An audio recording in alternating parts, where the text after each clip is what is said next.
Kita beralih ke informasi lainnya. Komplotan pencuri modul transmisi telepon seluler dibekuk tim Opsnal Polsek Denpasar Selatan. Dua pelaku merupakan karyawan dari perusahaan jasa perawatan modul transmisi.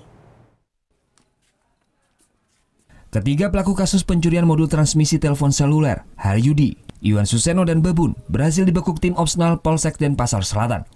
Modul transmisi seluler dicuri oleh dua tersangka Haryudi dan Iwan Suseno yang merupakan karyawan di perusahaan jasa perawatan modul transmisi.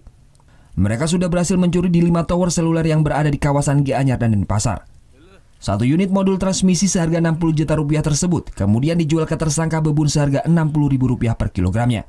Akibat peristiwa ini perusahaan seluler milik BUMN tersebut merugi hingga ratusan juta rupiah. Kasus ini terungkap setelah adanya laporan dari pihak korban. Telkomsel ini kan operator seluler yang dalam pemasangan alat-alatnya dia mensubkan kerjaannya ke Nokia. Nah, barang-barang Nokia ini disubkan lagi kepada PT Sanjiwana. Nah, pelaku ini adalah pekerja di PT Sanjiwana. Ketiga pelaku masih menjalani proses pemeriksaan di Polsek Denpasar Selatan. Ketiganya dijerat dengan pasal 363 KUHP dengan ancaman hukuman 7 tahun penjara.